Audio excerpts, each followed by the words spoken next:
be one. He said that You must be accountable. You must be accountable.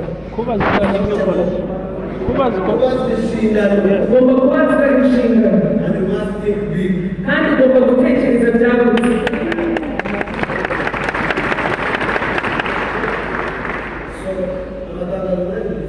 Have you heard the announcements regarding this case? We have restored our minister Gedros. I want to tell you, who just come, be blessed, may the Lord of Abraham bless you.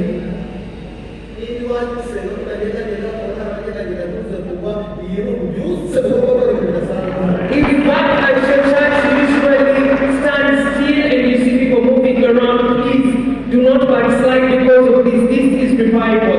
You know why I'm happy this morning? Ese maamuzi mpamvu unezerewe muri iki gitondo. I'm going to receive somebody from he's an American but based from South Korea. Ngiye kwakira umuntu ni umunyamerika ariko uturuka muri Korea. South Korea 1963 bari abakene nyuma y'u Rwanda. South Korea in 1963 they were in great poverty beyond Rwanda. Bahuye n'intambara zenda kumera na jenoside n'izo twahuye nazo hano. They also encountered wars including the genocide just like we did. Nibo bantu bari bafite abantu bavukana baza gucika mu kabiri aba South Korea na North Korea bumvikana n'abantu umwuka arawuzi. The people who were brothers and later they were divided into the north and the south. Ariko uyu munsi but as of today, South Korea nicyo gihugu cya mbere gisanga ikawa nziza ku isi kandi nta giti cy'ikawa na kimwe bagira iwabo. It is the best nation that exports coffee in the world, yet they don't have any coffee plantation. Nibo bantu batanga amavuta esansi ya mbere nziza ku isi kandi nta bacukura esansi. There are people that give the best oil in the world, yet they don't have a place to get it from. Nibo bantu bavumbuye ibintu bikomeye cyane abantu batigeze babona bavuye muri ubwo ubuzima twagize bashobora kubumva. They have gotten through tough times and they have achieved great, so they can relate with our life. Nibo bantu bubatse urusengero rwa mbere ku isi muri South Korea. They are the people that build the first biggest church in South Korea. Bashyizeho gusenga n'abana abaturage bose babanza gusengera saa 11 za mu gitondo bakahava bajya mu kazi mu byutse bwa mbere mu byutse gusenga muri South Korea. They are the people in the world whereby the people before going to work they fast. They pray first. Mu madini yose ku isi amatora ya mbere manini ari muri South Korea. So they first engage in prayer before they go to work. It is one of the churches, is one of the places in the world that does that. There are also the religions in the world, the biggest of them are in Korea. So he is the kind of man that I want to receive on his values. Do you know the cars called Hyundai?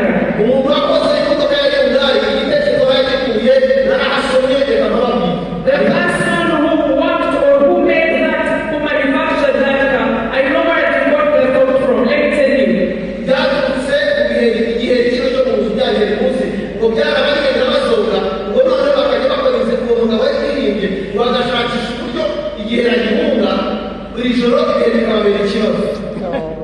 Bed bugs. They had bed bugs. There is one family that had bed bugs, and that person who manufactured or had a thought to manufacture the car, he was feeling bad, was struggling because of those bed bugs.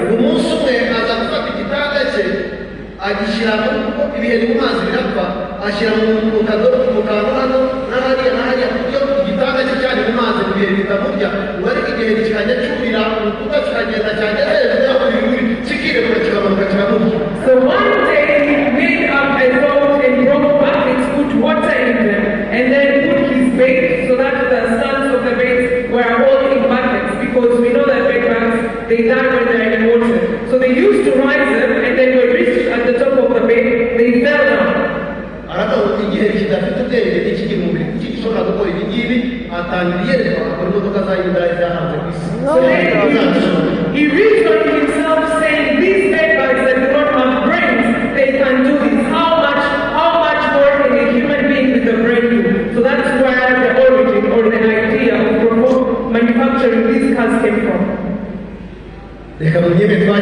Pastor Alon Allow me to welcome Pastor Aaron. afite byinshi mu gukomera amashyi mwakira. We need to know, let's appreciate him as he comes.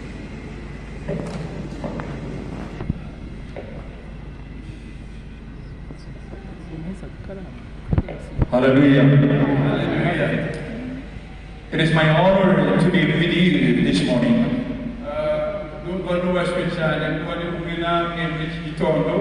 Every time I join with you in the African church in praising and worship the Lord,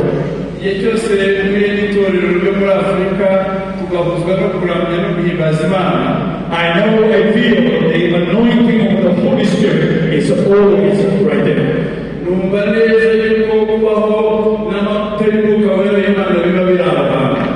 Hallelujah.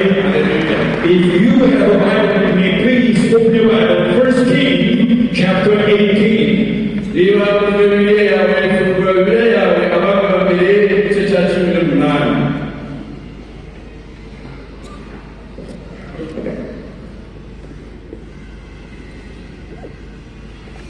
Chapter 18 and verse 36 through 39.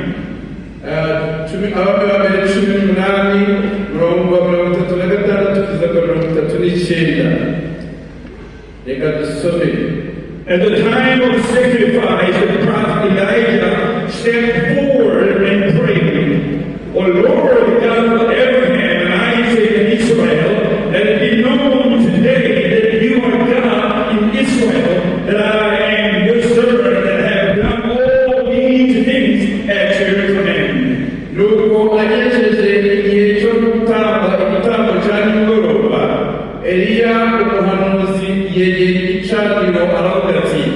Uwiteka Mana ya Abrahamu na Isaka na Israeli, uyu munsi bimenyekane ko ari wowe Mana uba Israeli kandi ko uri umugaragu wawe, nkaba nkoze ibyo byose by'ijambo ryawe.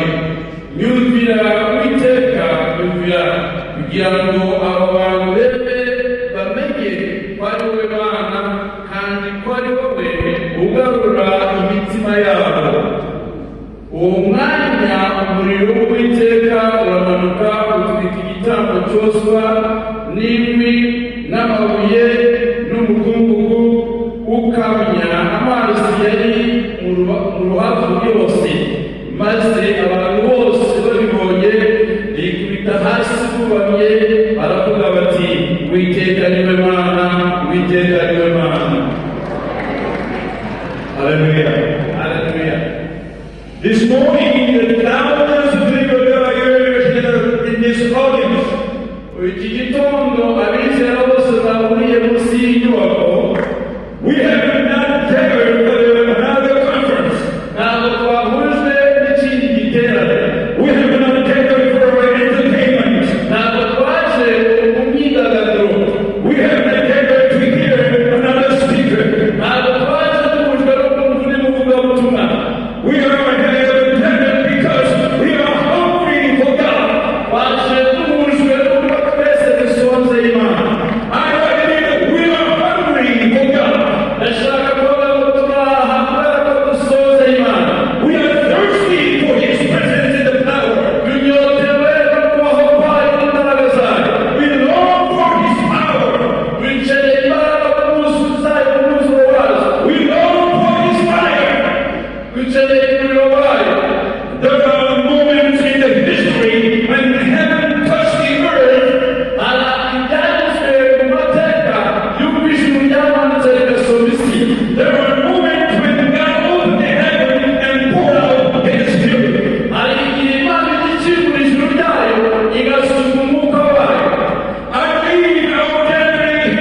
Elijah rebuilt the broken altar.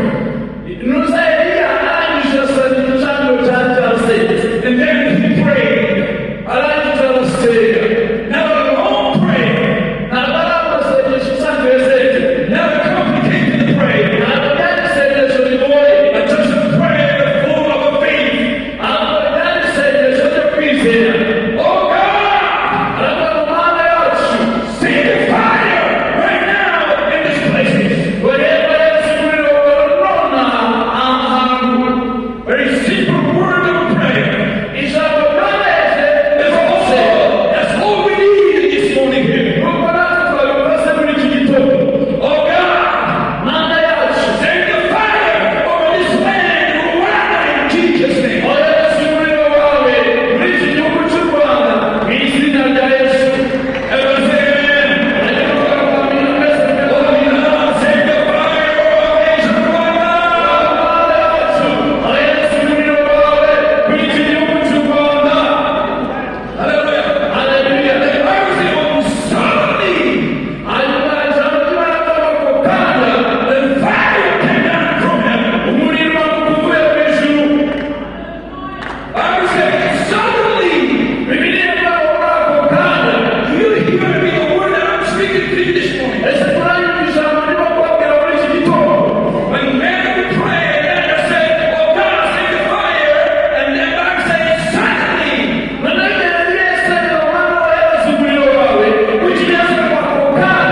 Which means unexpected time of God. And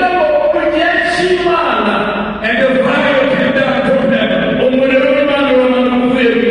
And Bible says the second fire burned. And the storm burned.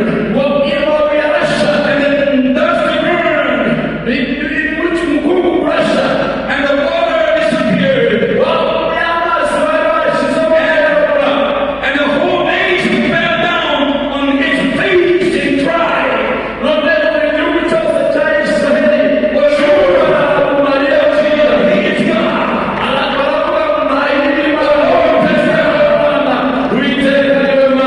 This is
And then 3,000 people were saved in one day.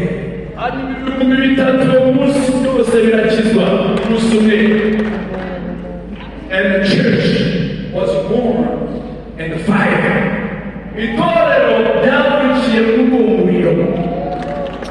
Hallelujah. Hallelujah.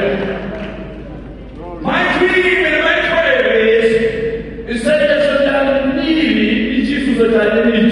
Rwanda must become Africa or Peru. Rwanda rugomba guhinduka icyumba cyo hejuru cya Afurika. Let the some other churches in other countries, yes, Rwanda is not Peru for the nations of Africa. Reka amahanga yose avuga ngo yego, u Rwanda ni icyumba cyo hejuru cy'amahanga yose yo ku isi. Hallelujah, hallelujah.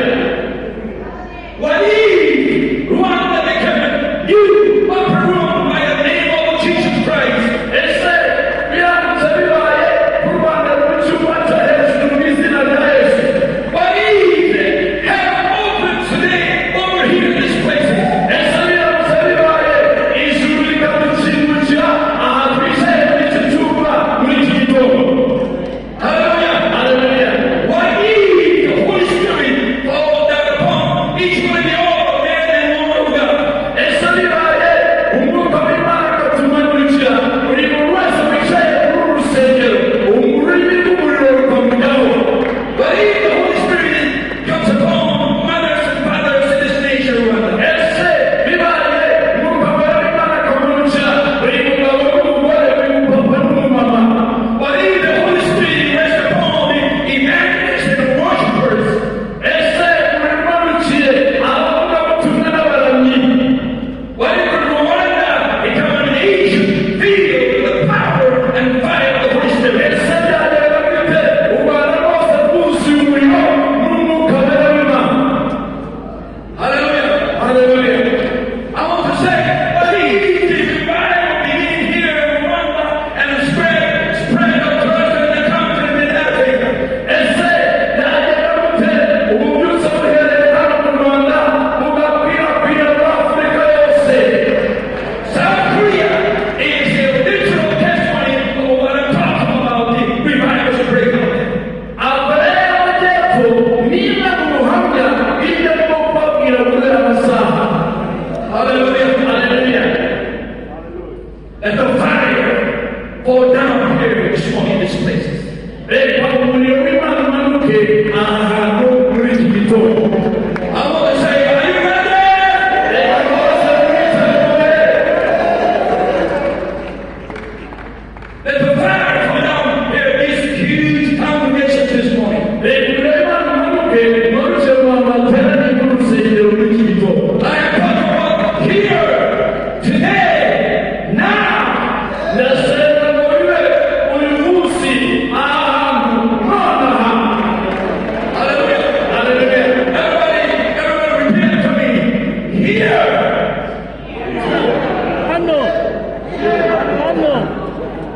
Reka buri wese asubire mu ngo uyu munsi ahantu nonaha umuriro umanuke mu izina rya Yesu. Okay, we're going to pray this day.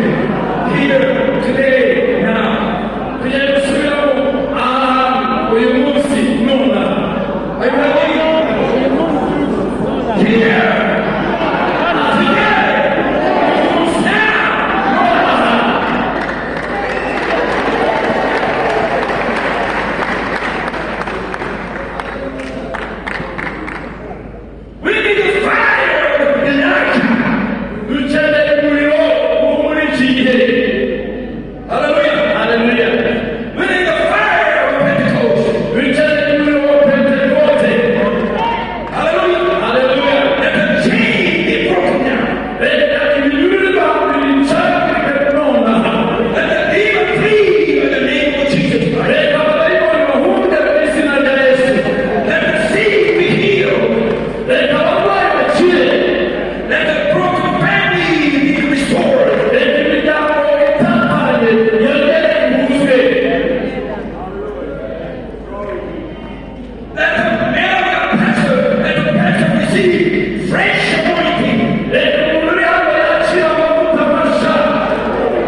imitima y'abantu ishenjaguwe. And you were in suffering and you were in darkness. Mwari mu mibabaro, mwari mu mwijima. But our Lord God the Father is able to turn ash into beauty. Ariko Imana umwami wacu yashoboye gufata ivu irihinduramo abantu bari bibi ibahindura muri byiza. God is able to bring the life and blessing from the death. Imana niyo irahindura abantu bari mu rupfu ihindura barayishimira bamugisha. And God is able to make Rwanda a testimony to the whole nation of the world. None Imana yahinduye u Rwanda ubuhamya mu mahanga yose yo ku isi. I believe that God will bless your nation Rwanda with their transformation and restorations and prosperity that will establish the whole world. Umva nizera mu mutima wanjye Imana igiye kuzana impinduka mu mitima yanyu. Imana igiye kuzana impinduka mu bukungu bwanyu. Imana igiye kubahesha umugisha ku buryo amahanga yose azatangara. In these days, all over the world, people say, what is going on down there, small country, South Korea? What is going on with the prosperity and revival? What's going on out there? Noneho abantu mu mahanga yose barimo baribaza byagenze bite muri kariya gahugu gatoya ko muri Koreya y'Amajyepfo, byagenze gute mu iterambere bafite. I like to say, within 10 years, that all people will want to say, what is going on, small country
his glory. Imana yatoranyije Galilaya yatoranya n'u Rwanda kubw'icyubahiro cyayo. The God who used Rome can use his prayer in Rwanda revival prayer network. Imana yakoresheje ibi bihugu yakoresha rino teraniro kugira ngo risane imbaraga z'ububyutse muri iki gihugu. Before I conclude my sermon this morning, Mbere yuko ngana ku musozo w'ubutumwa bwanjye uyu munsi, I'd like to release a prophetic declaration over this nation Rwanda. ndashaka kwamamaza kuri iki gihugu cy'u Rwanda ijambo ry'ubuhanuzi.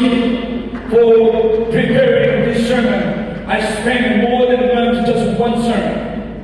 Kugira ngo ndekure buno butumwa namaze igihe kinini negura.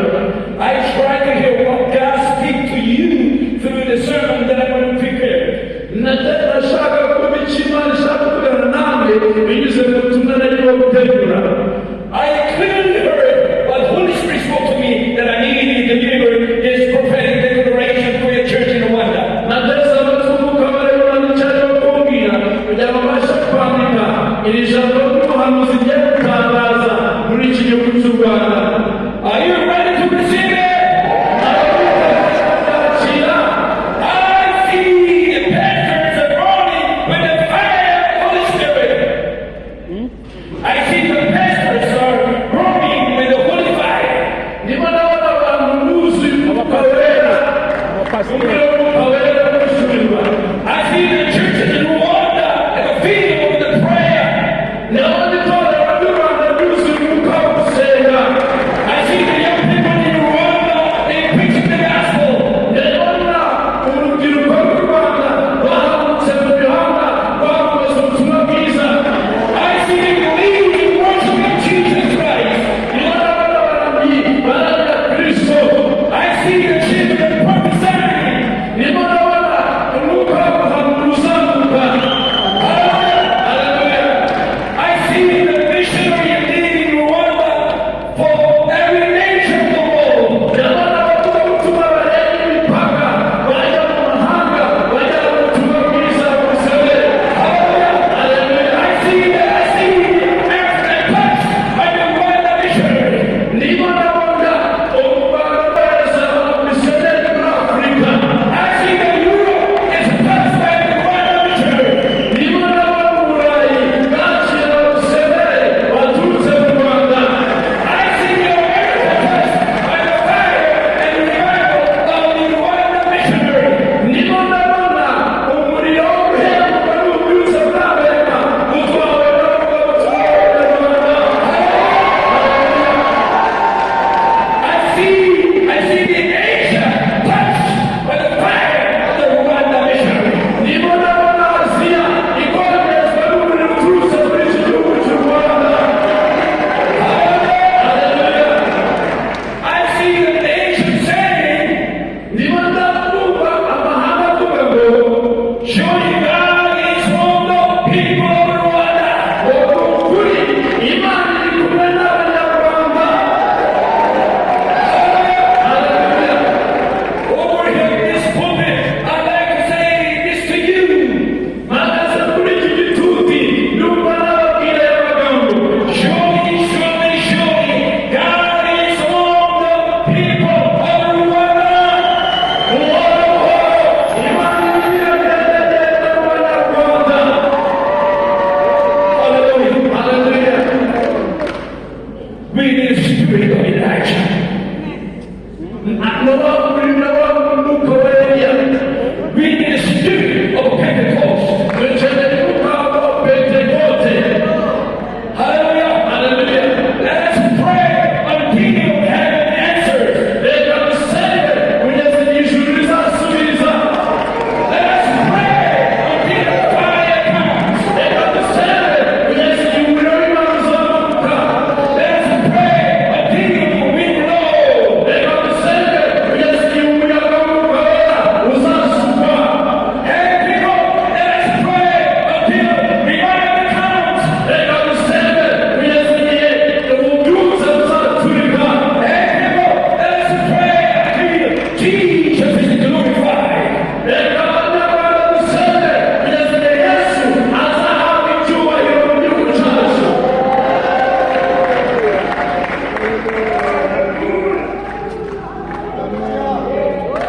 Everybody, I want you to listen carefully.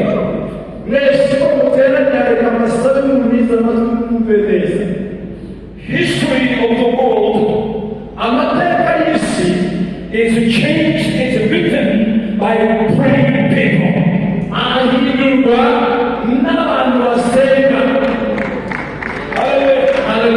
Let me say this once again. History of the world is written, is changed by the praying people.